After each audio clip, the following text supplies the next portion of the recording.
Halloween-ийн мэнд. Halloween-ийн мэнд өнөөдөр бид хоёр Halloween-д зориулаад Stephen King зохиолчийн талаар ярихаар болсон байгаа. Ерөөдөө Halloween-ийн дугаар гээд спешиал дугаар хий гэж бодоод тий. Тэгээд Stephen King-ийн Гаслан гэдэг роман болон ерөн зохиолчийн тухай.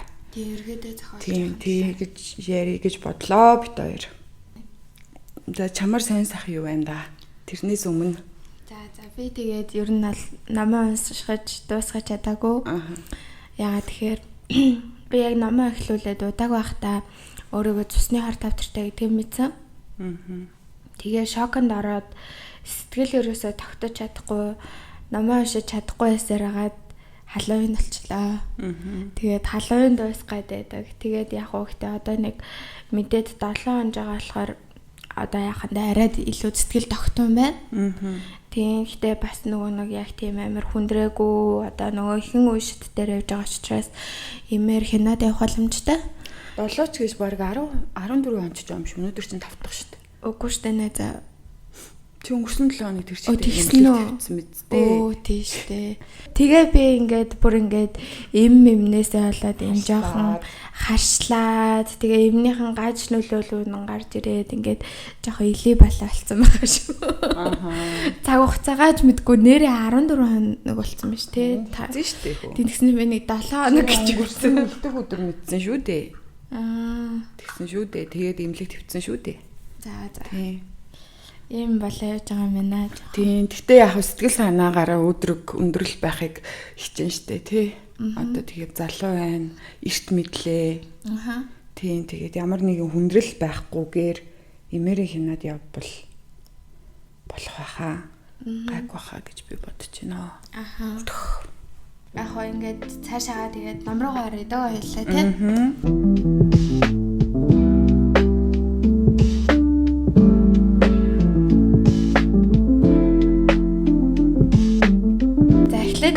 Зохиолчтойгоо зохиолчийн талаар яриа, зохиолчтойгоо яаж танилцсан талаараас яриа тий. Тэгээ. За чи яаж танилцсан талаараа ярьчих. Чи намайг бодвол эрт танилцсан шүү дээ. Тий, ер нь аль тийм болж таарсан. Тий. Тэгэхээр чи эхлээд өөрийнхөө түүхийг яриад би дараа нь өөрийнхөө түүхийг ярих уу? За тэгээ Stephen King гэдэг зохиолчийн талаар бол би анх 10 жил байхдаа олж мэдчихсэн. Манай ангийнхан чинь нөгөө нэг ингээ жоохон байхдаа ингээд ном тойруулж уншдаг ангийнхан байсан байхгүй юу? Янз номнууд тойруулж уншдаг. За тэр дунд Мэн Стефен Кинг гарч ирвэ. Тэгээд тэр бол Тэжээр амьтдын оршуулгын газар гэдэг ном байсан. Тэгээд нөгөө нэгнээсээ зээлж уншдаг болохоор муухай ойлгож болохгүй, 5 хоногоос илүү удааж болохгүй, тий? Уурж болохгүй, их олон гоё дүрмтэй. Тэгээд би 5 хоногийн дотор тэр номыг машиндаж байлаа. Тэр үед бол гэхдээ амар санагд юу хэмдэ ингээд яг нөгөө нэг юм кино минь бол ингээд амар цочоож мочоодаг штэ тий. Яг тийм биш хэрнээсээ нэг юм нөгөө тархинд гүн гүнзгий үлддэг дүр зурглууд аюу ихтэй. Тэр нь аюу юм жирэхмээр санагд мэдрэмж аюу их төрүүлж исэн. Тэгээ одоо ингээд бодоод тахаар тий тэр дүрслэлүүд нь амар мундаг. Надад тэр Pet Sematary гэдэг зохиол бол айгу амар санагддаг. Тэр ингээд хамгийн сүүлд нь ингээ хүүхэд нь үлдээд гэр бүлээсээ одоо хүүхэд нь ганцаараа өвхөөг үлддэг гэх юм уу. Тэгээ гэр бүлийнх нь одоо хүүхэдтэй одоо нэг жоохон хүүхдээ алах гэж ирдэг гэх юм уу. Тэр хэсэг мэсэг бол үндэ л нөгөө яг нөгөө би чинь нөгөө гэр бүл төвтэй үнд зүйлтэй хүн болохоор амар тийм хүнд цохилт олж орж ирж байсан. Миний хувьд бол хамгийн dark цохил. Миний амьдралдаа уншижсэн хамгийн dark цохил. Тэгээ хамгийн амар зохиол бас ингээд Stephen King зохиолч юм. Зохиолуудаар нь айгүйх кино хийсэн байдаг шүү дээ тий. Тэгээд Pet Sematary-гийн киног Stephen King өөрөө хамгийн өндөр үнэлсэн байт юм байлээ. Хамгийн өндөр одоо хамгийн амар кино болсон гэж үнэлсэн байт юм байлээ. Би яг киног нь бол үзээгүй. Гэтэ надад бол үнэхээр амар байсан. Тий, тэгэж танилцчихлаа. Тэгэл яг тухай чи нөгөө нэг аимшигын кино биш аимшигын зохиолын хаан гээл те тухайн үед нөгөө Стефен Кингийн номууд ихээр орчуулагдчихсан юм аашаа. Нөгөө бүрхүүлд орсон хот мотой бол бас орчуулагдсан байсныг би санаж байна. Тэгэл одоо нөгөө нэг жоохон инээдтэй ярихад нөгөө Simpson movie гэдэг инээдтэй кино байдаг шүү дээ. Тэр бол жишээ нь бас Стефен Кингийн зохиолоос сэдвлэж лийсэн юм шиг байгаа. Тэр морал гэхдээ бас амар эвгүй сэдвтэй. Тий, ер нь амар санагддаг. Гэхдээ амар ирнээсээ нэг тийм амар spicy гэх юм. Тий. Тэгээд цаашаа яриул хитрхи ол юм ярьчих гээд байна. За найзтай өгье. За би болохоор нэлээд саяхнаас Стивен Кингийг мэдсэн. Би баг зохиолоос нь өмнө нөгөө өөрөө яаж бичдэг, ямар хүн бэ, ямар арга барилтай хүн бэ, яаж алдартай болсон бэ, зохиолууд нь яагаад ингэж их борлогддог вэ гэдэг тийм юмтай танилцаж эхэлсэн. Бичгүүн тухайг анх уншаад хитэ онд гарлаа, 23 онд гарлаа. Тэгээ сайн гарсан. Ковид дуусах үеэр л гарсан шүү дээ. Тэгээд тухайн үед нь уншаад надад мундаг зохиолч санагдаж байлаа. Би чинь яг юм илт аимшиггийн триллер ч юм уу, хоррор тийм юм сонирхдаггүй. Киноч тэр номч тэр айл алын сонирхдаггүй. Тэгээд Стивен Кингийн яг тэр зохиолчийн арга барилын тухай номыг уншаад бол надад их сонирхолтой санагдсан. Ямар мундаг зохиолч вэ? Мань хүн чинь баг ухаан орсон цагаасаа л зохиол бүтээл бичдэг байсан. Багада жижиг өгүүлэг бараг л 6 настайдаа жижиг өгүүлэг бичээд сонин руу явуулж исэн жах шиг тийм зохиолч байгаа байхгүй. Тэгэхээр нөгөө амьдралаа тэр чигт нь бичгэд зориулсан тийм л хүн юм байлээ. Дээрээс нь маш тийм сахилга баттай өөрөө яг бичдэг зохиол бүтээл шиг тийм аимшигтай ч гэх юм уу хүний санаанд оромгүй үйл явдлууд дүүрэн байсан тийм юм бэлээ. Тэгээд сонирхолтой санагдсан. Би өөр нь Стивен Кинг гэж сонсож явснаас биш өрөөсөө зохиолын тэгэж өөрөө хүсэж уншия гэж бодож байгааг байхгүй юу. Тэгээд тэр үед 2-3 жилийн өмнө бичгүүн тухайг нь уншичаад тэрнээс өмнөх за бараг 18 он байна уу 19 оны хайлт үнээр би Shining гэд киног нь Стивен Кингийн зохиолоор сэтгүүлсэн. Стэнли Кубрихт би айгу дуртай хгүй миний дуртай найруулагч. Тэгээд тэрний киног би нэг хайлууны парын дээр очиод кино парын дээр очиод тэр Shining-ыг үзчихсэн ахгүй юу. Тэгэл бүр хамаг юм ер нь бол тарих толгой зүрх хамаг юм салах шиг л болсон надад. Яг жинхэнэ утгаараа нөгөө нэг хоррор, сэтгэл зүйн триллер юм хумыг ингээд утгаар ингээ холцсон баг сонгодог бүтээл байгаа хгүй юу. Тэгээд тэр үед үзчихээ яаж ийм кино хийдэг вэ? Яаж ийм юм сэтгэж бичдэг байна гэж л бодогдчихсэн. Тэгээд Shining-ийн чинь гол дүр нь зохиолч бас галзуурчдаг. Галзуу зохиолч нь тухай гараад идэг.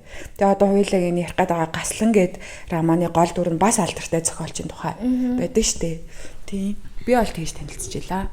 Тэгээд ер нь бол Стивен Кинг гэдэг их гоё нэг юм байдээ. Би бол нөгөө бас ингээд бичгүүн тухай номууд бол аюух англи дээр харж исэн. Тэр дундаас нөгөө нэг хамгийн өндөр үнэлгээтэй энэ On Writing гэдэг тэр бичгүүн тухай номноос аахгүй юу? За тэгээд ер нь ингээд нөгөө нэг мань хүн бол өөрийнх нь одоо сэрэл мэдрэмжтэй өөрийнх нь зүгээр л юу гараал бичдэм байлээ штэ нэг тийм төрцөн гэх юм аа одоо юу гэх юм те.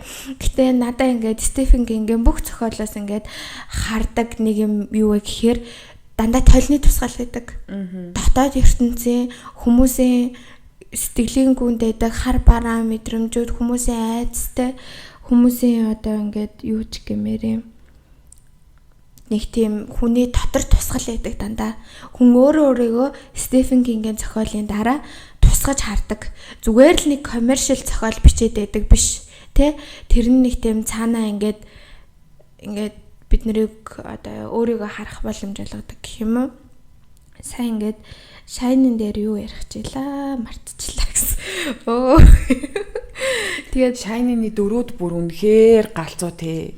Яаж тэг сэтгэдэг гэмээр. Тэгээд одоо ингээд зүгээр яг ингээ хүн болгон үзснээр нөгөө It гэдэг кино байдаг штэ тий. It гэдэг It байдаг штэ. It чинь надад бүр амар алдартай. Тий. Тэгээ одоо It жишээ нь ингээд одоо нөгөө нэг айц болвол бид нар нөгөө өөрсдөө тижээдэг зүйл гэдэг талаас нь харуулсан байдаг штэ тий. Энэ бас л нөгөө нэг айгуу гоё өнцөг тий. Тий. Одоо ингээд зүгээр санаанд орж байгаа юм ярьчих үнэ л. Тий. Shining дээр жишээ нь ингэсэн ингээ санагддаг байхгүй юу. Одоо ингээ гэр бүлийн хүч хэрхийлэл болоод те гэрийн хамгийн одоо хүчтэй хамгаалдаг сайн хүн байх ёстой хүн те гэр бүлийнхэн дайсан болчвол яах вэ гэдэг сэдв те. Энэ бол нөгөө ингээд нэг тийм яг ерөнхий утгаар нь хараад үзгээд бодит амьдрал дээр байдаг юм шиг те. Айгу амар. Тэгээд одоо ингээд pet cemetery болохоор штэ те. Одоо бас нөгөө миний эмзэг сэвтвтэй ер нь бол айгу холбогддог байхгүй юу? Хин нэгэн үхсний дараа тэр үхсэн зүйлийг амьлуулах хүсэлтээр тоглосон. Одоо нөгөө өгсөн хүнийг амьлуулж болдгоо маа гэж тэгдэг штэ тий. Тэрний гашуу юм шиг. Тий. Тэгээд тэр бол бас амар эсэ яг үнийг хэлэхэд тий. Тэгээ одоо ингээд энэ гаслан бол бас их сонин. Одоо гаслан биш дээ тий. Яг үнийг хэлэхэд надад ингээд уншиж байгаа юу санаад ирсэн бэ гэхээр жоохон муухай та би жоохон өөрийгөө муулах гэдэг л да. Эний надтай адилхан санагдчихсан. Жоохон муухай гаргалгээд юу ч гэмээрээ масохист ч юм уу, садист ч юм уу, нарциссисттэй, тийм нарциссисттэй эмэгтэй байгаа штэ тий. Тэгээд ягаад ч юм бэ тэр намыг эхлэхэд одоо ингээд хэрвээ би тий хасах руугаа ороод ингээд хэрвээ ингээд миний хамгийн дарк төлөвтэй хүрэх юм бол би одоо хайртай гэж үзсэн тэр хүнээ ингэж өмчлөх байсан гэдэг ч юм уу тий. Тийм мэдрэмж амар төрүүлэхэр ч юм шиг мэдгүй юм бах та. Мэдгүй. Арай биш баха. Гэтэ биш ээж магадгүй заяа. Гэтэ ингээд зүгээр яах вэ? Эсвэл ингээ энэ Стивен Кингийн зохиол юм биш үү те? Одоо нэг толддог гэдгсэн шүү дээ те. Бидний сэтгэл дотор байгаа зүйлийг бас толдож харуулдаг гэдэг утгаараа надад тийм адилхан санагдсан ч гэж магадгүй. Яг нь сүүлд л одоо ингээд хүнээс ингэж зуурхай болж байгаа болохоос бас л ингээл нэг хүнээсээ бас амар зуурх хандлагатай юм баггүй би. Тэгэл яг тэр хандлагаа би амар харсан. Тэгээд яг ч надад ингэж толдож харагдасаа. Одоо нэг хүн болгонд л ер нь нэг тийм сэтгэл байгаа да тий. Нэг одоо хайртай гэж үзсэн ч юм уу салахгүй зураад авахыг хүсэл гэх юм уу? Тэрийг ингээ бүр тулгаа хийсэн юм шиг санагдсан шүү дээ. Айгу амар. Тэгээ хоёрдугаар амар санагдсан юм болохоор ингээд Пол юу ч хийсэн байсан. Бараг юу ч хийгээгүй байж идэл Полыг боруулчихсан. Йоо, энэ бол нарциссист хүмүүс, нарциссист манипулятор хүмүүсийн сонгодог жишээсэн. Тэр амар. За найз чи микэ барьчих. Би болохоор нөгөө Стивен Кингийн талаар хоёулаа уламжлал ёсороо зохиолчоо танилцуулъя. Би хоёулаа угаасаа халууны дугаар бичнэ гэдээ ярьсан байсан болохоор аз болж их ажлын өмнө энэ судалгаагаа би хийгээ битцсэн байсан. Одоо болохоор ажилтай бүр хоёулаа чинь подкастаач бичиж чадахгүй хоёр талд таваргаад байна шүү дээ. Тий. Миний ажил бас дийлдэхгүй бүр амар байна. За Стивен Кингийн тухай. Стивен Кинг нь 1947 онд төрсөн. Жинлүүрийн арт. Гал.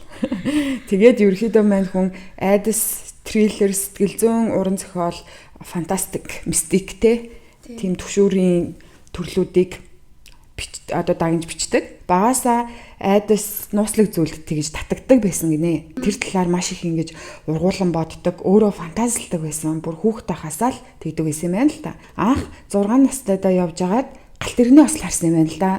Тэгэд энийг болохоор би хайсан чинь энэ ослын талаар ингээд хоёр өөр мэдээлэлүүд гарч ирээдсэн. Нэг болохоор Стивен Кинг зүгээр явж агаад галт тэрний осол хараад тэрэн сэтгэл зүйд нь амар хүчтэй нөлөөлөөд одоо нөгөө хөхөл хоёр дахь амьдрал, гурав дахь амьдрал гэж байдгүй юу яасан гэдэг юмыг мань хүн фантазилдаг болсон, илүү фантазилдаг болсон гэсэн байсан байхгүй юу? Тэгсэн чинь өөр нэг юм дээр болохоор тийм тэр галт тэрний осол нь найзтайгаа явж агаад хүн урдуур нь яг тэр осол болоход хүн осолцсныг харсан гэж бүр битсэн байсан. Тэгээд энэ хоёрын яг аль нь би юуг энэ үннийг мэдэхгүй байна. Тэр осол маш мань хүнд маш гүн сэтгэлүүлтэйсэн. Тэгээд 1947 онд төрсөн бол заяа Стивен Кинг 1947 онд төрсөн бол 1974 онд 4-7 гэдэг тоо ингээд яг байраас нь солигдсон байгаас 74 онд анхны амаа болох Кэри гэж хэвлүүлсэн юм байна. Тийм. Тэгээд ер нь түүний бүтээлүүдээс 60 гаруй кино цувралсан. Мань хүн чинь ерөөсөө яг ийм кино болох өндөр магадaltaй зохиол бичдэг нөхөр байгаа байхгүй. Зохиолуудын яг голчлоод хилцэн өгүүлбэр нь тодорхойлдог өгүүлбэр нь болохоор ийм байт юм байна. Хүний айцыг бодит амьдралаас гаргаж ирдэг. Хүний дотоод айцыг яг ийм бодит хийсвэр айцыг нь бодит амьдралаас гаргаж ирээд тэр хоёрыг ингэж уран хил найруулга, хурц үйл явдал, нийгмийн шүүмжлэлүүдээрээ ингэж хольж утгаж гоё юм болоход тэгж ийм хослсон зохиол бичдгээрээ маньхүү амар алтартай байна л да. Би болохоор Стивен Кингийг өмнө нь зүгээр л commercial зохиолч гэж боддог байсан байхгүй юу. Зүгээр аимшигын бичдэг болохоор цус нүчтэй, алан талаатай аимшигын бичдэг болохоор л хүмүүс уншаад байна гэж боддог байсан чинь би өөрөө ингээ хит номыг уншсан чинь өөр байгаа байхгүй мань хүн юм commercial те мань хүн чинь бүр амар философик нөхөр байгаа байхгүй юу. Тэгээд дээрээс нь тэр хүний одоо тэр бичих уур чадвар бол бүр үнэхээр тулцсан. Тэг үнэхээр тулцсан тий. Яа бичих уур чадвар бол бүр үнэхээр тулцсан. Тэгэхээр тэгэл би бол нэг л номыг уншаад ер нь бол Стивен Кингийг хүлээн зөвшөөрсөн. За энэ бол өөр амтан байна гэд тэгж утсан. Мань хүнийг 3 настайд нь эцэг нь хайж аваад тэгээд Стивен Кинг чинь дээрээ нэг ахтай ямар ч ээж нь 2 хүүг өсгсөн байдаг юм бэлээ. Өөрөө яг хөөх юм Стивен Кинг чинь аюу тийм хэцүү амьдралаас гарч ирсэн. Ээж нь л яг тэр 3 амыг тэжээхийн тулд ястай юу дутагддаг байсан байгаа байхгүй. Бүр хүүхд тахаасаа комикс, радио жүжиг, түүх сонсож өссөн юм байна. Радиогоор юу яасан гинэ? Кэри Раманыхаа бичвэрийг маньхүү анхны нор бичвэрийг хаях гад ерөөсөө сэтгэл нь хүрэхгүй хогийн савн шидсэн байсан чинь эхнэр нь олоод тэгээд өөрөө уншингуудаа амар урам зориг өгсөн гэж байгаа байхгүй юу? Энэ ном чинь болох юм шүү. Энэ ном чинь надад таалагдж байна. Аюу сайн болсон байна. Гэт тэр номыг хэвлүүлсэн чинь хэвлэлийн газар нь $400,000 худалдаж авсан байгаа байхгүй юу? Эрхийн. Тэгэл ер нь бол мань хүний зам мөр бол ингээд атс тавигдсан хоошоо ингээд шулуун болцсон байгаа байхгүй юу? 1947 онд төрсэн одоо 60 хэд гэдэг чинь 70 эдэн настай хүн биш үү? 70 эдэн настай хүн бийжээж амьдралынхаа туршид 70 гаруй роман бичсэн гэж байгаа байхгүй юу? Юу гэсэн үг юм бэ? Бараг жилд 2 роман бичээд байгаа юм уу? Айш зарим жилд бараг 1 роман бичээд байгаа юм уу? Бүр одоо энийг бүр яг юу гэж хэлэх үү те? Төрсөн амтан гэхээс өөр аргагүй. Тэгээд ихэнх романууд нь угаасаа ойлгомжтой байгаа байхгүй юу? Дандаа бестселлер болдог, хамгийн их борлуулалттай байдаг. Тэгээд 70 гаруй роман 200 орчим богино өгүүлэг 20 гаруй кино зохиол бичсэн гэж байгаа байхгүй 60 орчим жилд. За яг нөгөө нэг 16 настайгаас хойш гэж тооцох юм бол ийм байсан юм шиг байна. Тэгэхээр 60 орчим жилд 70 гаруй роман гэхэр чи одоо бүр машин тэтгэх нөхөр байгаа. Эхнэр 3 хүүхэдтэй юм байна одоо мань хүн. Бичгүүн тухай ном дээрээ бичсэн байдаг штэ 1999 онд нэг амар айхтар автосалд ороод баг өхлөөс эргэж боссон гэд. Тэгээд тэр автосал нь мань хүний бас ийм амьдралынхаа нэг эргэлтийн цэг байсан. Яг нөгөө өөрийнхөө бичээд идэг юмнуудыг өөрөө биеэрээ туулсан чинь илүү тэр цагаас хойш бичсэн юмнууд нь магадгүй илүү ийм амтай ч юм уу те сүнслэх ч юм уу тийм болсон байж магадгүй гэж надад санагдсан. Нөгөө King of Horror л гэдэг юм л да мань хүнийг айцсан хаан гэдэг. Тэгээд 390 гаруй сая номнууд нь борлогдсон байт юм байна. Одоогийн байдлаар. 390 сая бодтоо. Oh my god. Одоо мэдгүй тэр тоо бол надад барыг төсөөлөгдөхгүй байна. Номыг тийм олон 100 сая хувь хэвлэн гэхэр чи одоо тий. Барыг манд хүн ч өөрөө бичнэ гэж солируулт юм байна. Хүмүүс ч уншина гэж солируулдаг байхгүй юу? Тийм. Номыг бол ингээл бүр гайхалтай уншдаг байгаа байхгүй юу? Энэ гаслан ном нь болохоор 1987 онд хэвлэгдсэн. Тэгээ сэтгэл зүйн трейлер төрлийн зохиол. Тэгээд гол дүр нь болохоор Пош Хилтон гэдэг зохиолч эмэгтэй тий. Тэгээ Энни гээд шүтэн бишрэгч алтартай зохиолч шүтэн бишрэгч хоёрын л хоёр гол дүртэй. Тэгэл хоорондох нь үйл явдал ерөнхийдөө ном дээр гарч байгаа байхгүй. Гэхдээ надад сонирхолтой санагдсан зүйл нь болохоор гол дүр нь зохиолч учраас тэр нь гол поинт нь надад боллоо байгаа байхгүй тий. За нэг тийм байна. Зохиолчийн тухай бол нэг иймэрхүү байна. Тэгээд би бас нөгөө Кэригийн киног жоохон бахта үзчихсэн байхгүй юу? Их жоохон нөөсөө. Тэгээд хамгийн гол нөгөө Кэри дээр чинь нөгөө өсвөр насны хүүхдүүдийн дээр л хэл гардаг. Тэгсэн чинь надад тэр нь бүр амар таалагдаа надад ёо.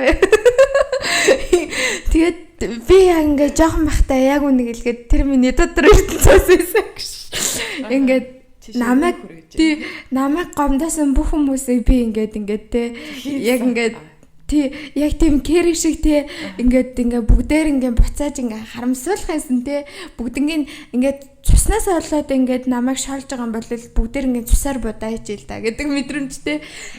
Яг ингээд нэг тийм амар сайн яг миний сэтгэлийг ингээд хаваад бүр ингээд гаргаа хийсэн юм шиг яг тийм толцсон мэдрэмж амар төрүүлж ирсэн. Яг үнэ гэлгээд Тэгэхээр чи нөгөө санаж нөө Кэригээ бичгийн тухай ном дээрээ Кэри зохиолынхаа санаа нь хэрхэн төрсөн яаж бичигдсэн байдаг вэ гэдгээ бичсэн байдаг штэ бичгийн тухай дээрээ. нэг жоохон мартчихж тий нөгөө эхнэр нь яжсэн талаар бол айгүй санаж байна. Кэри ч болохоор нөгөө нэг бодит хүн байсан. Яг тэгтээ тэр үйл явдал нь ном дээрээ бичигдсэн шиг тийм цус нүчтэй юм болоогүй. Гэтэ Стивен Кинг ч нөгөө сургуульдаа цуг явдаг хөршийнхөө юм хоёр охиныг харж Кэри гэдэг номынхаа санааг олсон байгаа байхгүй юу. Нэг юм бүрэг доорой номой тий сургууль ангита жоохон дээрлэхүүлдэг тийм хүүхдийг харангуудаа хэрвээ энэ хүүхэд бусдаас өшөө авах байсан бол яах байсан болоо гэдгийг мань хүн хатаасан байгаа байхгүй. Тэгээд ер нь Стивен Кинг чинь ихэнх номынх нь үйл явдал дөрүүд нь ер нь эргэн тойронд нь болсон хүн амьтнаас сонссон ч юм уу те бодит юмнаас санаа авт юм бэл. Тэгээд тэр үлдсэн үйл явдлыг нь бол цэвэр фантазилдаг дүрээ бодит хүнээс авч хөгжүүлдэг байгаа байхгүй мань. Тийм тэгэхээр илүү амьдралд буусан санагддсан болов хүмүүст уншихад. Тийм надад бас тийм үнцэг байж магадгүй гэж бодогдсон шүү дээ. Тийм байна. Ер нь бол айгүй тийм үзэсгэлэнтэй санагдчихсэн ой гэхгүй юу. Охтуудын дотоод ертөнцид толгойд яг тийм бодол орж ирдэг байгаа байхгүй юу тий. Тийм тэр охин ер нь хаана өсөж төрсөн тий ямар хүүхэд байхаас шалтгааллахгүйгээр бас ингээд амар яагаад мэдхгүй өстэй надад л бол амар олон юмнууд нь what гэл дотор огтлцож орж ирдгээ яг үнэлээд эвгүй. Тэгээд гаслан гэдэг энэ романыг би болохоор 2 сард өнгөрсөн 2 сард энэ 3 сард уншсан. Хуучин ажилласаа гарахад манай ажлынхаа намыг надад бэлгэсэн байхгүй. Би өөрөө чи юу авах юм гээд тэгэхээр би яг энэ ном гарсан байсан. Тэгэхээр найз нь энэ номыг авъя гэд. Тэгээд надад захиалж манай ажлынхаа ажлаас гарч байгаагийн бэлэг болгож. Ажлаас гарахыг минь баг тэмдэглээд байгаа юм ааш. Тэгэж авсан. Тэгээд тэр доороо л ер нь машиндаа уншаад дуусгацсан. Ер нь айгүй хурдан уншигдсан юм байлаа тий. Айгүй хурдан уншигдсан ч гэсэн гоё байсан. Үйл явдал нь болохоор гол дүрийн Пош Хилден гээд альтертай зохиолч. Номнууд нь бас дандаа олон сая хувь борлогддог тий. Тим зохиолч шинэ романа бичиж дуусаад цэг тавьчаад тэр баяр багтал нь нөгөө савнаасаа хайлж гараад хаашаа ч хамаагүй ямар санагдаад гараад машиндаа гараад ичиж байгаа юм байна хүн тий. Тэгээд явангаа бас хөрхөн нөгөө минь үн чинь эрүүл бас явахгүй байгаамаа. Машина байрангаа жоох ууж идэсгийгээд тийм тэгэж явж агаад цасан шуурхтай замаар явж таарад тосолцчихдаг тий. Тийм тэгээ ухаарсан чинь мань хүн нэг байшинд нэг өрөөнд зэрдэг байхгүй. Хин мэддэггүй хаана байгаагаа мэдгүй хиний байшинд байгаагаа мэдгүй. Тэгсэн чинь нэг юм царамуутай том биетэй авраг эмэгтэй ороод ирдэг. Тэгээ тэр эмэгтэй болохоор Пош Хилден хараа шууд таньсан гэж байгаа байхгүй. Осолцоо явж яхад нь таарад эн чинь нөгөө нэг миний хайртай те Пош Хилден зохиолч мөн үү гэд. Тэгсэн чинь мөн байж таарад гэртээ авчраад тавьсан байгаа байхгүй. Тэгээ Пош Хилден би бол таны шүтэн бишрэгч. Би бол таны номер 1 шүтэн бишрэгч. Би таны бүх зохиолыг уншсан. Барин нөгөө зохиолуудын дөрүүдийг өөрөө төсөөлдөг үргэлжлүүлж фантазилдаг те. Тийм таны тэр зохиолын тэр дүр чинь надад тгээс санагддаг. Тэр яагаад тэгсэн бэ гэж ууралж мөрлөө. Тийм нөхөр байдаг. Тийм сайко нөхөр байж таард юм амар. Тэгэд хамгийн хинд ингээл амар зарсгийсэн хэсэг болохоор нэг шалаа арчичээд шалны угаацтай байсан уулгад штэ. Ой тэр нэг юм яа тийм хэсгүүд харин зөндөө байгаа тийм. Гэтэ нэг хамгийн хин би тэрэн дээр бүр амар зараас баггүй. Oh my god. Oh my god. Доктор сайн болж ийн бодсон ч юм бүр. Гэтэ ингээ бүр тэрийг ингээ бодож бичиж ингэж те. Харин тийм. Тэр хүний сэтгэлгээ Стивен Кингийн сэтгэлгээ бол амар тий. Надад тэр гэрийн эзэн эмэгтэй нь болохоор энэ штэ өөрийгөө шүтэн бишрэгч гэдэг байгаа. Эний өөрийгөө номер 1 шүтэн бишрэгч гэж яриад идэг штэ. Надад яг өөрийгөө номер 1 гэдэг яаж мэдээд байгаа юм бэ гэдэг амар сайн санагдсан. Бүр энийгээс ч амар шүтэн бишрэгч нар магадгүй зөндөл байх байлгүй дээ. Тэгэд мань хүн өөрийгөө би таны номер 1 шүтэн бишрэгч гэж яриад байгааг яг тэр номер 1 гэдгийг хин яаж тодорхойлох юм гэдэг амар сайн санагдаад байсан. Тэгэл тэр угаасаа нэг юмд их тавтдаг эрүүл бас хүний сэтгэлгээ байгаа байхгүй юу те. Тинчэнээс яг тэр хэсгийг уншиж хахад надаа шүтэн бишрэх гэдэг зүйл бас сонин зүйл юм аа гэж бодогдсон шүү дээ. Бүр юмыг хит шүтэн бишрээд хит автцсан байдаг. Яг тэрүүгээр бүр амьсгалцсан байдаг гэн нэг талаараа бас эрүүл бус хандлага уу ер нь. Энэ дээр нөгөө комент хэлэх юм бол ялцдгүй нөгөө манай хэнийг ярих гээд байна. Хэмэлээ нөгөө цагаан ус дээр рэпер ч юм бэлээ. За нөгөө Stan гэдэг дуу хийсэн штэ.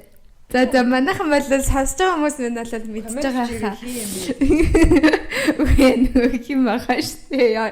Яг би нөгөө энэ өвчнөөс алж байгаа юм яаж байгаа миний тарих ингээ яг гацчаад юу санаанд орохгүй планк болчиход байгаа байхгүй юу. За тэгээд тэрний Stan гэдэг дуу байдаг байхгүй юу?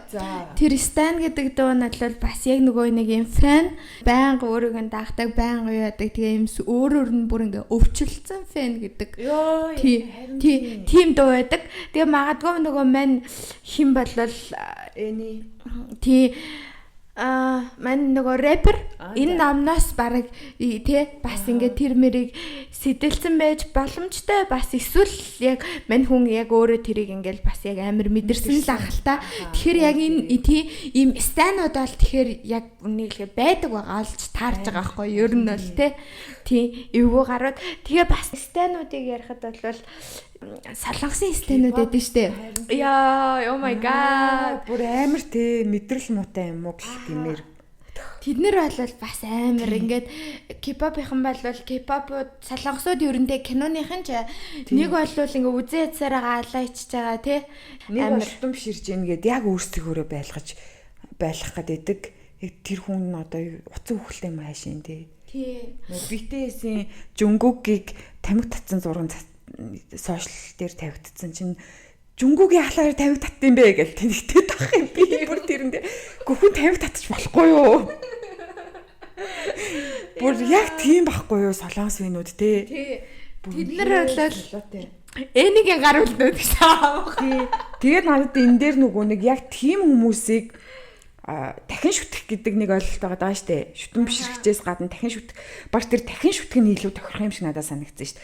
Дахин шүтэн гэдэг чинь нэг юм бид нар ч юу ах вэ? Ер нь ийм нэг ямар нэгэн шашны урсгал өвчлөлцөн автцсан те. Ямар нэг юм гаж урсгалыг дахин шүтдэг хүмүүс байдаг та.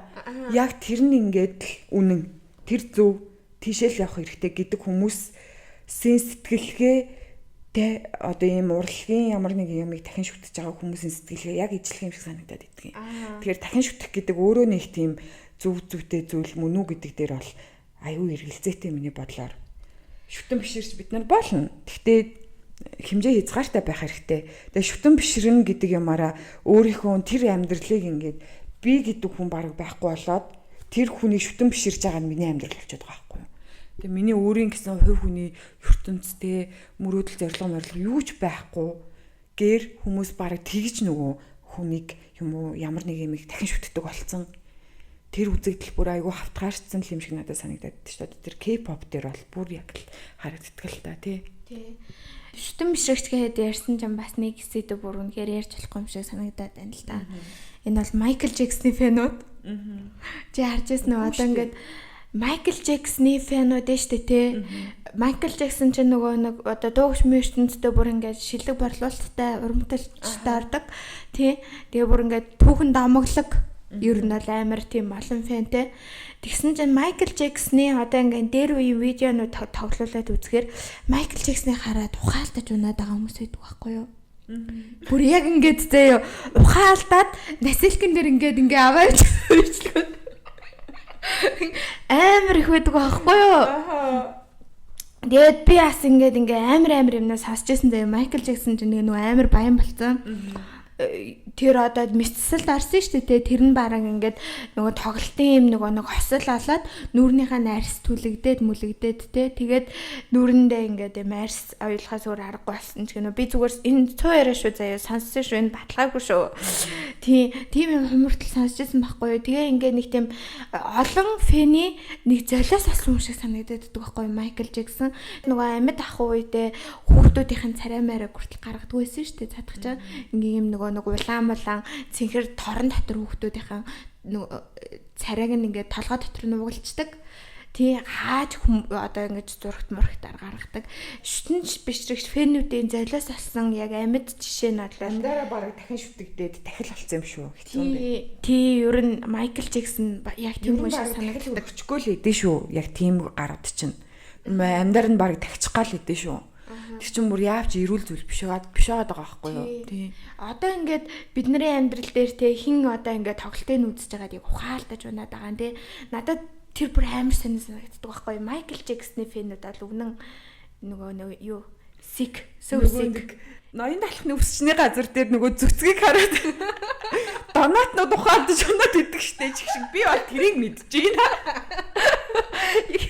Нэ наадах гэж бодсон нь бол Майкл Джексон яг тэрийг хараад би энэ одоо ямар өвчтэй бэ гэж боддог байхгүй. Тэгсэн чинь яг тийм л юм байна л да. Тийм тэр бол so sick санагддаг аа. Тэгээд нэг юм мэдрэл муутай нэг шүтэн бишрэгч аваачаад манай гол дүрийг мань хорчдээ штэ номон дээрээ. Юу яасан юм бэлээш нэрээ сонноос. Энэ гаслангаар кино хийдээд ном нь гараад нэг хэдэн жилийн дараа л хийцсэн юм шиг байна. Тэгээд энэ Энигийн дүр тоглосон гол дүрийн эмэгтэй Оскарын наадмаас шилдэг туслах дүр авсан байлээ тухайн жилийнхаа. Тэгэхээр үнэхээр угаасаа энэ нөгөө жүжигчүүний чадвар шаардах дүр байгаа зү дээ. Эмэгтэй талаасааш тэр жүжигчин талаасааш тэр аюу тийм чадвар шаардах дүрийг бүтээгээд Оскар авсан юм бэл. Оскарын шилдэг туслах эмэгтэй дүрийн шиг л авсан бэл шүү дээ. Аха. Эний одоо ингээд ер нь бол нэг тийм царайны хувирлаа аюу ихтэй юм шиг санагдсан шүү дээ. Би киног нь үзээгүй л дээ. Гинт одоо ингээд амар ууралж бараад сууж яснаа гинт. За зүгээр гэж инээж мэддэг ч юм уу те. Нэг тиймэрхүү одоо нэг тэр хоорондын ингээд нэг юм эрүүл бас сэтгэл зүг айгу хурдан хувьсаж өөрчлөгдөж байгаа те. Тэр бол бас яг жүжигчний ур чадвар амар хэрэгтэй. Яг ингээд амар serious depressed ингээд сууж байгаа царайг яг үнэн гаргаад те. Тэгжсэн гинт нэг л их эерэг, нэг л их одоо халамжтай хүн болж хуурж буурал те. Амар мань хүн чи ерөөсөө нэг бол энэ хорвоо дэлхий дээр хамгийн аимшигтай хүн болол агшны дараа энэ хорвоогийн хамгийн сайхан сэтгэлтэй те Пош Хилтонд л энээс өөр хайртай хүн байхгүй хүн шиг болол ингээл хувьсгийлдэг шүү дээ. Тий. Тэр нь айгүй амар. Номыг уншиж байхад надад бас энэ чинь донтолт гарч байгаа. Донтолттой хүнд донтож байгаа. Эмийн донтолт гарч байгаа. Тэгээ ерөн бараг хар тамхил гэсэн үг. Тэгээд юмд хагдаж богдоод ирэх чөлөөгүй байдал гарч байгаа юм. Уран бүтээлчийн дотоод ертөнц гарч байгаа юм. Яг ийм аюу гой хүнд сэдвүүдийг нэг доор ингэж нэг хүний дүрээр гаргаж ирсэн гой санагцсан. Наад би энэ чинь тодруулсан байна. Энэ хэсэг бол яг л бичдэг хүмүүс л ойлгохоор л хэсэг байгаа байхгүй юу? Айгуу зөвүүн. Энэ одоо нөгөө Пош Хилтон чинь бичиж дууссан шинэ зохиолынхоо нөгөө нооргийг авцсан явж идэг штэ. Тэгсэн чинь тэр ноорогтойгоо гай болж баригдчихдаг тэр энэд тэгдэг штэ. Одоо энэ имийг өвчин намдах юм өгөөд идэг штэ. Тэр нэгтээ жоохон мансууруулдаг. Тэр имийг угаалах ухаалтаа унцдаг тий. Тэгээ сэрэл нөгөө тисшгүй өвтөлт мэдрэгдээд идэг. Тэр имийг л ухаал болтгоо. Тэгсэн чинь нэг хэсэг дээр нөгөө эний тэр нооргийн цүнхнээс нь олцоод энэ зохиолч надад ерөөсөө таалагдахгүй байна.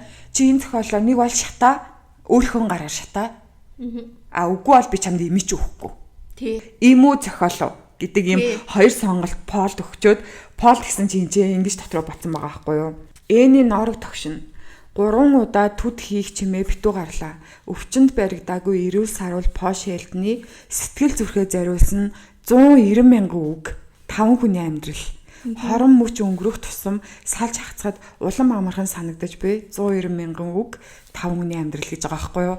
Тэгэхээр ингээд нөгөө зохиолч хүн тэр зохиол бүтээлээ яаж одоо тийм бодит хүний амьдрал тийм дотор 5 дүртэл болтой тэр зохиол нь бодвол те 190 мянган үг гэж чи боддоо. Бид нар 50 мянган үг бичгэж яаж зовч. Тэгэхээр тэгээ 3 нугалцсан 190 мянган үг гэдэг бол надад бүр ингээд төсөөлшгүй маш их үг шиг маш их хөдөлмөр шиг санагдаж байгаа байхгүй.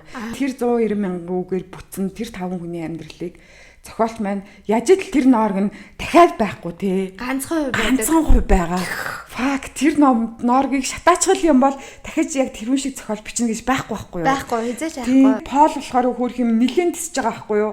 Имүү зохиол уу гэдэг Пол өвдөлт нь үнэхээр төсвөрлшгүй байсан ч гэсэн үгүй гэлээдэг байхгүй юу? Тий нилээн тиссэн хөөх юм эц төгсгөл нь нооргоо шатааж байгаа юм. Тий аргаа бараад туйлтаа бол ингээд яа энэ хэсэгт бол би өмнөөс нь бүр гол харлаад тэгсэн миний бүр бас ингээд цээж рүү бүр ингээд зааж байгаа юм шиг л орсон надад ч бас яа хайрын 190 мянган үг Наад хэсэгчээс амар байсан. Тийш бүр надад яг тэгэж амар зурж орсон. Тий, өстэй яг нөгөө жинхэнэ гаслан жинхэнэ тарчлаа эхэллээ дээ гэдэг мэдрэмж яг эндээс эхлээд амар өгсөн тий. Харин тийм тэгээд нөгөө нэг юу Пошилтэн чинь баг тэр мөчөөс эхлээд эн чинь баг номных нь их 3-1 ч эхлээгүй үед нь ийм үйл явдал болчихж байгаа байхгүй юу. Тэгмүүд энэ мөчөөс эхлээд баг Пол маань амьдралаа хизээч хийхгүй бахта гэдэг зүйлээ баг хийцэн тий. Өөрийнхөө бичсэн зохиолыг өөрийнхөө гараар устгацсан учраас тэрнээс хойшоо юу ч туулсан баг би бол даваад гарна. Гэдэг нэг тийм сэтгэл зүйн мань хүнд суурин тавьчихад тах шиг байгаа юм. Тэгээд тэрнээс хойш мань хүн чинь юм үзэж байгаа шүү дээ. Тийм юм үзээ. Тэ нэрээ нэг угаацсаж ууж идэж байгаа юм, гар хөлөөж тасдуулж байгаа юм бүр ингээд юм үзэж байгаа юм. Гар хөлөө тасдуулсан ч гэсэндээ зохиолынхаа төгсгөл нэг ямартайч гус чайчаал нэг юм аим аврагдж байгаа байхгүй. Яа тэгвэл Пош хэлний машин нөгөө өвөл цасан шуурын дунд мань хүн осолтцсон. Тэгээ Пош хэлний машин чинь цасанд дарагдсан байхгүй юу. Тэгээ Пош хэлд өөр алдартай зохиолч учраас үжээ угаасаа 7 хоног л тэр хүн алга болчихоор нь энэ хүн алга болчлоо гэд зар тарагдсан. Бараг л уусаа орондоо яриа тэр үнийг хайж байгаа байхгүй юу. Нөгөө өрн цаг ирээд хавар олоод цас хайсан чинь Пош хэлний машиныг цагдаа нар олдог байхгүй юу. Тэгээд яг тэр хавьяас олцсон учраас тэр хавийн айлууд гэл хоорондоо зайтай хитгэн айлууд байдгийн нэг нь N1-ийнх байсан. Цагдаа нар эхний удаа ирлээ, N-ий зүгээр энгийн явуулаа, хоёр дахь удаага ирлээ. N-ий энэ би бол яаж хийж агаад баригдах юм байна гэдгийг мэдчихэнгүүтээ. Тэр хоёр цагдаагийн нэгийг нь төөрүүлж юу лөө өөр газар руу явуулдаг байхгүй ээ. Өөрөө эмэрхор очдөг нэг газар байдаг штэ мэн үний машинтайгаа очиж яваад өгчдөг. Тэр газар руугаа төрүүлээ явуулдаг байхгүй юу. Тэр газар руу өгсөж хахад би нэг колони сав олсон ч илүү юу ч лээ тийм юм яриад тэгээд цагдаа хийш тийшээ явуулчихгоотаа эний араас нь очиж алж байгаа байхгүй. Яа амар заяа. Тэр хэсэг мэсг нь эний бас өөрөө эмний хамааралтай штэ. Ер нь бол нөгөө донтогч нөхөр байгаа. Пол тэрийг анзаарчдаг. Эний нэг им хэрэглээд байна. Тэр имээ хэрэглэжгээр мань хүн аюу тайван болчиход байна. Тэр имээ хэрэглэхгүй үедээ л сэтгэл нь савлаад байна. Гэдгийг Пол ер нь анзаарчаад энийг тэгэж 2-3 удаа амар гот явцсан ягуур нь Пол яаж иж байгаад өрөөнөөс гараад угаалгын өрөөмөрөөг нь ухаж байгаад яг тэр уудаг юм болчихдог. Тэгээ тэр юмнээсээ бас мань хүн ч өөртөө нөөцлж авдаг. Яагаад гэвэл өөрөө өвдөлттэй байгаа шүү дээ. Тий тэгээд байдаг. Тэгээ өөртөө ч гэсэн нөөцлж аваад тэгээ тэр имээ яагаад гэвэл энэ чинь заримдаа Полд им хөхгүйгээр шитгэж ингээд өвдөлттэй зүг хайчдаг байхгүй юу. Бүр амар тий. Тэнгүүд Пол ч бас өөрөө имний хамааралтай болцсон. Энийг им хөхгүй юудт нь Пол өөрийнхөө нөгөө хулгайлсан имээ өөрөө ууж тийш нэг юм өвчнөө намдаагаад идэг. Тэгэл хавар мавар болоод зарим хэсгүүдээр ч манай Пол ч ерөөс нөгөө амьдралдаа тасан цогцсон. Тэгээ эний чинь нөгөө нэг хамгийн дуртай зохиоллоо Пол би одоо энэ зохиолыг дахиж бичихгүй энэ зохиол ингээд дуусч байгаа гэлцэн чи энэ чинь бүр галзуурд шүү дээ. Яахлаараа тэгдэйн тэр дүр чинь тэрх байсан ингээд яг өөрийнхөө зохиолыг нь үргэлжлүүлж бичүүлээд байдсан шүү дээ. Тийм хүмүүс амар хэцүү те. Амар тий тэр бүр амар хэцүү. Би яг тийм хүн мэдэн шүү дээ. Яг ингээд нэг үг өсөхгүй яг ийм л байлга гэ өөдөөс ингээд ойрлоод байдаг. Миний хажууд яг тийм хүн байсан юм аа sorry. Яа тэгээд яг би за хүний ажил хийж өгч байгаа юм чи тэгээд шүлдээ зугаал тэгэл хийжсэн л та. Гэтэ тэрстэй амар.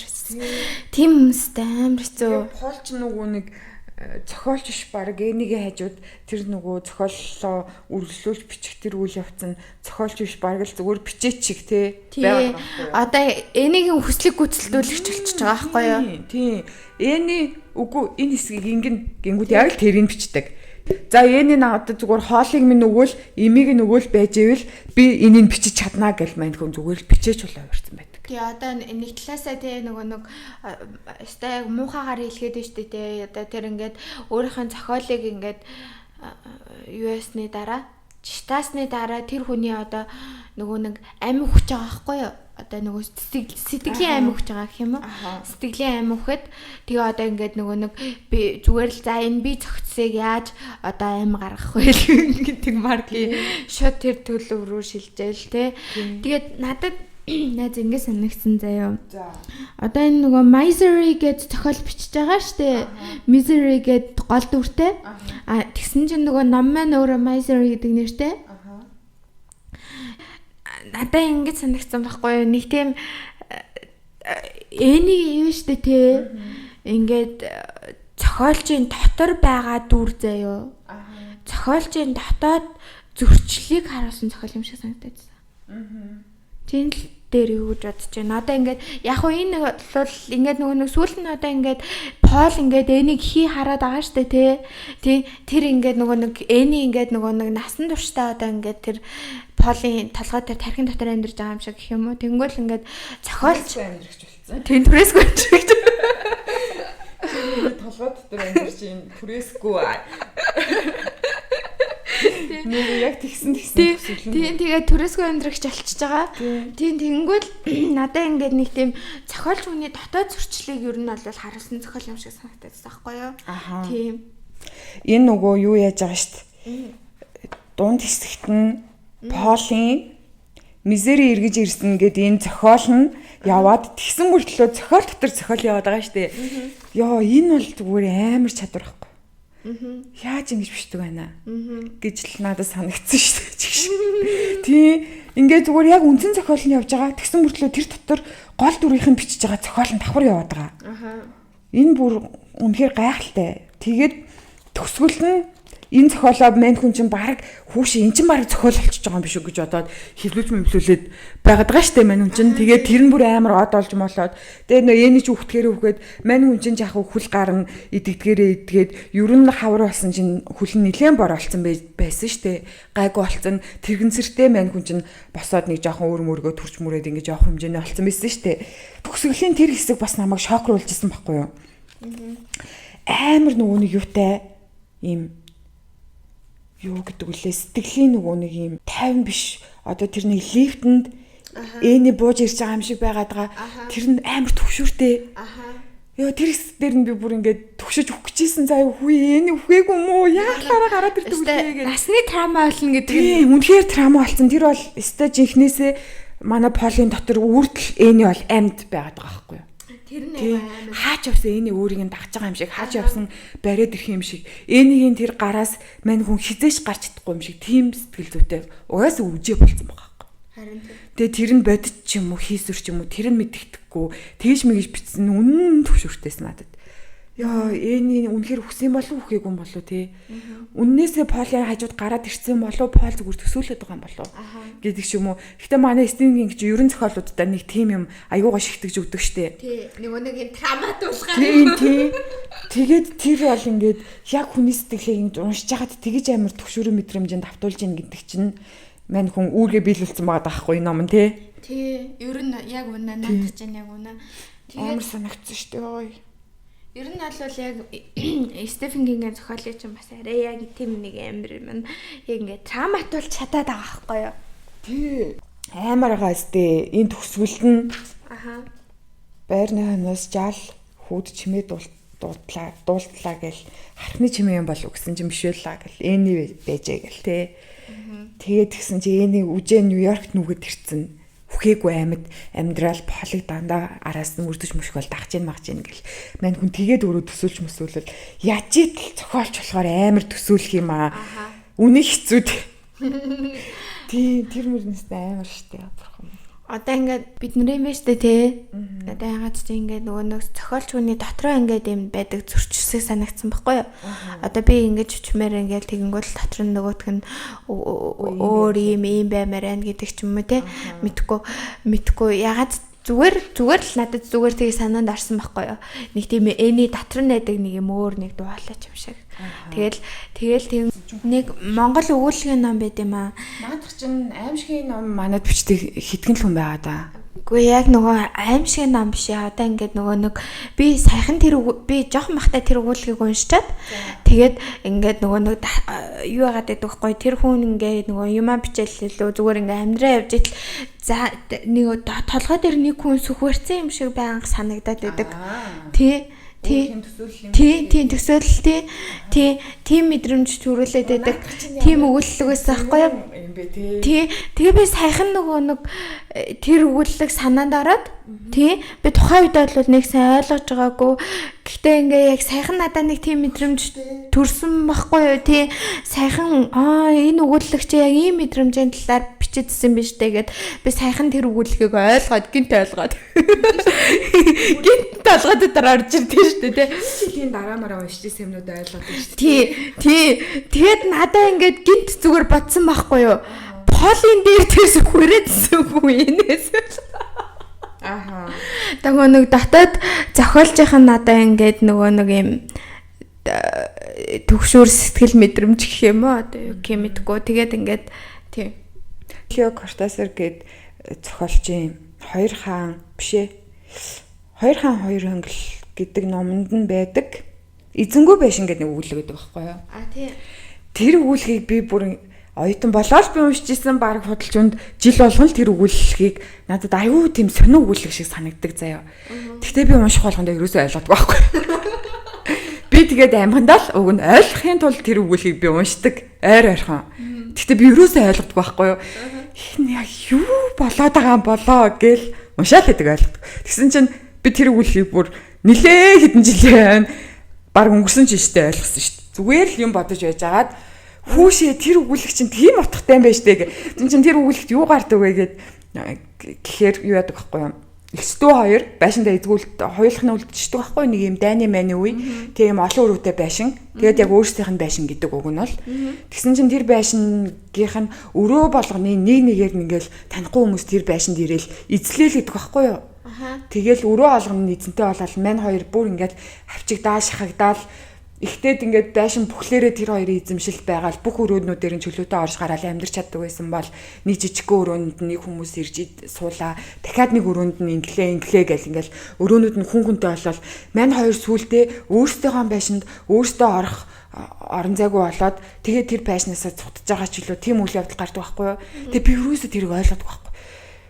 Яг яач вэ гэд. Тэгсэн чинь тэр хоёр маань өөрсдөө сүнс хийсэн юм билээ. Тэгээс хүнс гэдгээ өөрсдөө мэдгүй хөрх юм зүгээр л хүн гэж бодоод өөрсдөө байшин гэж бодоод өвн байшинд амьдраад байдаг. Гэтэл байшинд нь зүгээр шинэ хүмүүс шинэ эзэд нь ирээд байсан байгаа байхгүй юу? Надаа яг хөө зүгээр яг нэг юм санаанд орлоо. Чамаа зүгээр ингээ ярьсан чинь гэхгүй юу? Нэг тийм ингээд сонин бидний дотоод сэтгэлийг вэ штэ те. Ингээд бид нэр өөрсөндөө өөрийн гэсэн тийм өрөө гэдэг юм байхгүй болохгүйгээр бусад хүмүүс бидний сэтгэл зүрхийг хитрхи олон өрөөс эзэлтэй юм шиг санагддаг. Аха. Тийм мэдрэмж чинь ярьсан яриа амар мэдрэлээ. Аха.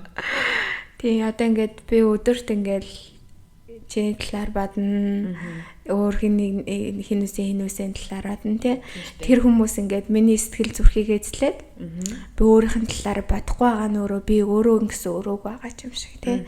Тэгээд тэр өөрөөсөө цогтааж байгаа ч юм шиг мэдрэмж төрүүллээ. Надад бол хүний зүрх 100 тасалгаатай юм шиг санагддаг. Тэгээд тасалгаа болгоно эзэнтэй. Нэг эзэнтэй байсан тасалгаа бол яг тэр хүнийх л байх юм шиг надад санагддаг. Хүний зүрхэнд тэр тасалгааг өөр хүн орлох боломжгүй. Оюутан байхад л тэгж боддог байсан заяа. Миний зүрх амар олон тасалгаатай юм байна. Тэгээд хоосон ч тасалгаанууд байгаа. Эзэнтэй ч тасалгаанууд байгаа. Тэгээд эзэнтэй тасалгаанууд нь ч гэсэн хоосорсон ч тасалгаанууд байгаа. Эзэн ингээд явчлаа гэсэн үг шүү дээ. Тэнгүүд тэр тасалгаа эхлээд хүнээр өгүүлэгддэг. Хүн өгүүлдэг тэр тасалгаа. Угаасаа хүнтэй байсан болохоор хүн явцсан болохоор тэр тасалгаа нь хүнээ өгүүлээд идэг. Гэхдээ цаг хугацаа өнгөрхийн хэрээр тэр тасалгаа зүгээр л хөнгүү ээж тастай юм байна. Тэгэд тэр тасалгаанд байсан тэр эзэн л тэр тасалгааг дүүргэх байсан, нөхдөг байсан. Өөр шинэ хүн тэр тасалгаанд орох боломжгүй юм байна. Тэр тасалгаанд оруулах хашилдаад ах юм байна. Зүгээр л угаасаа анханасаа эзэнгүү байгаа хүнээ хүлээж байгаа тэр шинэ тасалгаануудад дараа чи хүмүүс нь ороод тэр тасалгааг эзэмшээд яваад байт юм байна л гэж санагцсан. Тэгээ би зүгээр ингээл оюутан байхдаа найзалдаг тухайд амар хайртай байсан, сэтгэл татагддаг байсан, татн мотн байсан тийм хүмүүстэйгээ одоо ингээд найзлахаа болцсон. Мэдээж тэр хүмүүс маань өгүүлэгдэн. Тэр хүмүүсээ би санан дурсан. Гэхдээ нэг л мэдгээд тэр хүмүүсийг өгүүлэхэ болтон мэт юм л. Санан дурсгаа болтон байт юм лээ. Гэхдээ дотгошоогоо өнгөхэд тэр тасалгаа бүр алга болцсон уу гэвэл үгүй. Зүгээр тэр тасалгаа байж л байдаг. Гэхдээ тэр тасалгаа хөнгүү байгаад сурцсан л байгаа байхгүй. Тасцсан. Хөнгүү одоо хүнтэй болох ямар шаардлага байхгүй тэр тасалгаанууд тийм. Тэгж надад санагддаг шүү дээ. Одоо хүртэл ер нь надад тэгж санагддаг. Одоо миний 100 тасалгааны одоо зүгээр нэг 10 л ч шиг хүнтэй байсан байна. Тийм. Гэхдээ тэр 10 тасалгаа бол зөвхөн хайр дурлал биш шүү дээ, тий? Найзлж нөхөрлсөн ах дүүс, амраг садан, аав ээж бүгдээрээ л гэсэн үг байхгүй. Тийм. Тэр тасалгаанууд чи яг өөрөөсөө байр суурийг эзлээл амьдарч байгаа шүү дээ. Одоо хоёлаа айдсын талаар нэг жоохон ярьчих уу? За чи хайлаа шүү дээ. Чи одоо яг юунаас хамгийн их айж байна? Тодорхойгүй байдлаас би амар хайд шүү дээ. Би бас адилхан шүү дээ. Тодорхойгүй байдал, хүн тодорхойгүй байх, харилцаа тодорхойгүй байх, ажил тодорхойгүй байх тий. Жишээ нь би юм цагтаа цалингаа өгдөггүй юм төсөв санхүүн тодорхой биш ажилд орхоос тийм ажил хийхээс үндэ айдаг. Наадах чинь би бас ер нь бол тодорхойгүй байдал би бас амар их стресстэй юм байна гэдгээ ер нь мэдрээд байгаа л та. Гэтэ ингээд яг сүүл нөгөө нэг юмтай уулзснаас хойш за ер нь тодорхойгүй байдалд стресстэй болъё гэж шийдсэн. Амар их стресстэй юм лээ. Тэгээд гэтэ одоо надад ер нь бол яг нэг амар санагддаг зүйл бол би нөгөө нэг юм сүнсний гэрээтэй биш гэх юм уу? Одоо юу гэх юм миний цаанаасаа одоо заяагаагүй гэх юм уу? Надтай муу карматай хүн таархаас айж ийн гэсэн. Одоо би ингээд нөгөө хүмүүсийн сүнсний гэрээ кармагаар учирдаг тий? Учих хэвээр учирдаг гэдэг юм л амар итгэдэг болцсон. Тийм тэгээд тэнгууд л одоо ингээд надаас ингээд ийм амар авлахтай хүн над дээр ирэхүүдээ гэхээс нэг амар айгаад байна. Би буруу хүнтэйг очиод уулзчихгүй дээ. Их тийм сонин сүүл үед нэг тийм мэдрэмж төрөөд байна яг үнэ хэлэхэд. Тийм буруу хүндээ одоо ямар ч сүнсний гэрээгүй хүндээ нэг дурлахгүй л ахaltaа бич. Тэгтэл ингээд тийм хүмүүстэй дахиж хизээч юм харилцаа үүсгэр гэнэ гэхгүй юу. Сүнсний гэрээгүй хүнтэйгээ уулзрахаас айгаад байгаа юм уу? Гэрээгүй хүнтэйгээ сүнсний гэрээгүй буруу штэ тий. Надаас авлахтай хүнээс хүнтэй уулзахаас айж байна одоо. Харилцаатай хүнтэйс учрахаас яагаад байгаа юм уу? Кармик. Тэгтээ кармик юм чи учрна л гэсэн үг штэ хөө. Харин тийм тий. Тэгтээ нэг талаараа сүнсний гэрээ байж болох уу? Тэр хоёр чинь тий. Тэгэхээр яаж игээл учрах юм байна. Тийм. Гэтэ ингээ амар байгааз. Тэгээ ингээд надад ингээд одоо өвдөх ч юм уу те одоо ингээд яг үнийг хэлэхэд одоо нөгөө миний байгаа амьдрал заяо нэг талаасаа ингээд амар юу нэг талаасаа юм солонгос драма шиг амар тий одоо ингээд яг ингээд логикоор хараад үзэх юм бол те ингээд солонгос драма шиг одоо би хэдэн жилийн өмнө Marry My Husband-ийн амьдрал минийхтэй адилхан санагдаад байна гэж явуулсан. Тэгсэн чинь жинхнээсээ хордоод тасчихсан. Чи тэгтээ би чамд хэлээд байгаа шүү амаа гэж би чамд хэлээ. Тий. Тэгээд ингээд ихээс гэртийн бэлгээ. Тэгээд тэр шиг санагдаж байна гэж байжсэн. Тэгсэн чинь ингээд нэрээ болчихж байгаа юм уу гэж байгаа хэрнээсээ одоо яг үнэндээ бол надаа нөгөө талаасаа ингээ харахаар заяо миний бүх юм дээшлээд байгаа байхгүй юу. Одоо ингээд энэ өвдөж байгаа нь болохоор надад яг саяны үйл явдлаар бол яг Аз биш Аз болцсон байхгүй юу. Сая баг яг миний амьдралын одоо үйл явдал одоо нөгөө нэг юм зурагдах гэдгээр гэх юм уу. Надад сая Аз биш Аз болчлаа. Тэгснээ дараа нь ингээд нөгөө нэг одоо ингээд надад тохиолдсон бүх зүйл эргээд ингээ харсан чинь бүгдээрээ дэвшилж л яваа байна гэдэг мэдрэмж аль төрсөн. Гэхдээ амар сонин гаднаас нь харахад амар тийм сөвсэг. Мэдгүй. Тийм жоохон тиймэрхүү байгаа. Гэхдээ би ингээд дахиж ихтэй яг ийм кармик харилцаатай хүнтэй уулзахаас амар айж байна. Миний амьдрал дахиж тиймэрхүү тохиолдоос гэхгүй юу. Гэхдээ ингээд сонио. Би нөгөө зарим айзууд яг тухайн орчин нөхцөл байдал сэтгэл санааны байдлаас болж зарим айзууд үүсээд тэгээд тэр байдал буцаад хийм болохоор арилждаг юм шиг надад санагдсан шүү дээ. Нэг хэсэг би юм утас цэнэггүй байхаас хин нэгэндээ холбогдож чадахгүй байхаас үхтлийн айд өгсөн байхгүй юу? Охинтойгоо зүг хойлохнаа. Охин жоохон байхад яг бид хоёр хойлохнаа байдаг гэсэн шүү дээ. Тэгэхэд яг юм миний хажууд би л тэр хүнийг хамгаалж чадна. Би байхгүй бол энэ хүүхд яана гэдэг тэр айдсан дээр би ингээ шүн мөн унтахт миний хувц 20-30% байвал би хуцаа яг дүүрэн цэнэгтэй байлгаж иж унтдаг ч юм уу тийм заяа. Яана миний охин ч одоо хөлд ороогүй, хилд ороогүй. Надад ямар нэг юм тохиолдвол энэ хүүхэд хаанаас яаж тусламж гуйх юм дуудах юм бэ гэдэг тийм айдсын тэр бодол айгүй хэцүү заяа. Тэгээ дээрэс нь ингээд нөгөө юм хавар мавар алчгаар чинь үлэр солигдохоор миний жоохон зүрх мөрдөлдөг. Тэгэнгүүт шүн яг ингээд зүрх дэлсээл унтаж чадахгүй амьсгал тавьчтаад ахаар хажууд ингээд хөрх юм нэг жоохон улаан нэлсрээ амт унтчихин. Тэгэхээр би яг яана би өгчүүл энэ хүүхд яах юм бэ гэдэг тийм айц заяа. Тэгээ юусоо ингээд за надад ямар нэг юм болвол би утсаар л би тусламж дуудах юм байна. Утас цэнэгтэй байх хэрэгтэй. Дата ч юм уу интернет ч юм уу тэ нэгжтэй байх хэрэгтэй гэдэг дээр бол би нэг юм жил гарan маран бол яг тэгэж айцтай явдаг гэсэн за. Тэгэл гайг болсон шүү дээ. Аха одоо ингээд саяхныг хүртэл ингээд амар мэдэрчээсэн айцсан шүү дээ те. Ер нь бол орхихтоо сайхан айцсан миний хувьд. Орхихтоо сайх тэгээ бусдыг ингээд залгаачих гэдэг ч юм уу те. Би ер нь олон хүнийг залгаасан да. Бүгдээрээс нь уучлаарай.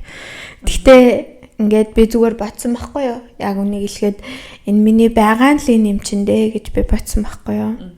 Тэгээд би энэ өөрийнх нь байгаа зүйлсээ хүлээн зөвшөөрөхөөр шийдсэн. Эдгээр зүйлсээс айхгүй байхаар шийдсэн. Тэгээд сүүл рүүгээ тэгээд яг зөв хүнтэйгээ л хамт байхаас нь л гэж боддог болсон юм шиг үүштэй бодвол. За тиймэрхүү яндаа хөө. За дөөс гоёлаа. Тэгээ. За өөр хаалтын үг байна за. Хаалтын үг хоёлаа номноосоо гоё таалагдсан хэсгээ уншаад төгсөх юм уу? Тэгээд Halloween минь төргийг бүгдэнд нь Happy Halloween. Happy Halloween. Өнөөдөр гоё хүмүүс паридж байгаа бах тий. Тий. Хойлоо ажиллаа их баг. Тий, хойлоо ажиллаа хийх бах та. Оройдоо амжуул подкаст оруулах чадал тий. За чи тэр хооронд өөр юм ярьж. Өөр ярих юм байна уу? Яг үнэглээд өөр ярих юм алгаах. Сэтгэл санаа нь хэрэг. Сэтгэл санаагаа хайлуулах тайван байлгахыг л хичээж байгаа. Тэгээд нөгөө юм бодоолах юм бол бодогдоолах учраас аль болох юм бодохгүй байхыг хичээж байгаа. Тий. За одоо подкастааш дуусгаж байгаа. Тэгээд номны төгсгөлийн ч хэсэг ингэж ин гэлээгээд номоо дуусгах сайхан байлаа. Хизээд сайхан байдаг байна. Юм хийж бүтээж оргүй хоосноос бий болгох сайхан. Урд өмнө нь байгаагүй бяцхан амьдралууд зохиож хөдөлж байгаа юм шиг харагдуулж дулаахан байгаа юм шиг санагдуулах энэхүү үйл бүтээлд ямар их зориг шаарддгийг тэр битүүхэндээ ойлгож үнэлж байлаа. Энэ ур ухаанд жаахан маруухан болохоо тэр эцэст нь нэг юм одоо л ойлгож авчээ. Пол номынхоо овоолостой ноорогт хүрээд жаал мушилцав гэж байна. Энийг алдсан үеийнх нь хэсэг байна шүү дээ. Тэгээд энийг үлдээс нэг тамхиг татаад ганцхан ширхэг шүдэн зээр нь асаагаад тэгээд тэр байшингаас манай Пол үүрт явж байгаа тийм хэсэг байна. Аха. Одоо ингээд нөгөө хэдий юм хэцүү те мэдрэмжтэйгээр бичсэн ч гэсэн те өөрийн зохиол бүтээлээ хайрлаж байгаа мэдрэмж бас мэдрэгдэж байгаа байхгүй те. Тийм штэ. Энд ч одоо тэгээд ямар ч морей сайрыг тахир дутууч юм шиг тий гажигч юм шиг тийм юм битсэн ч байлаа бүтээсэн ч байгаа одоо хичнээн хүний шахалт шаардлагаар битсэн ч байсан. Энд чинь яг л өөрөөс нь төрж гарч байгаа үр хөвгттэй л ижилхэн байхгүй маань хүнд. Харин тийм ёо бас яг тэр хайрлах сэтгэл нь холдохгүй байгаа байхгүй тий. Тийм. Эвгүй. Тэр сэтгэл мэтгэл бол эвгүй шүү. Тийм. За юм байна.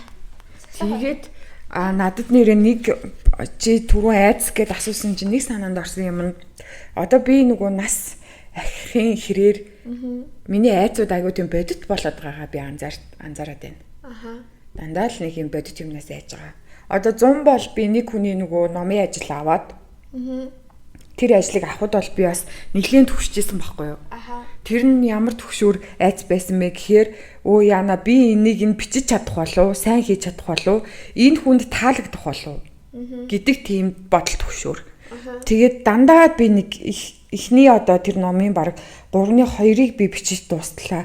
Дандаа тийм төвшөрийн мэдрэмжтэй ажилласан байхгүй. Аха.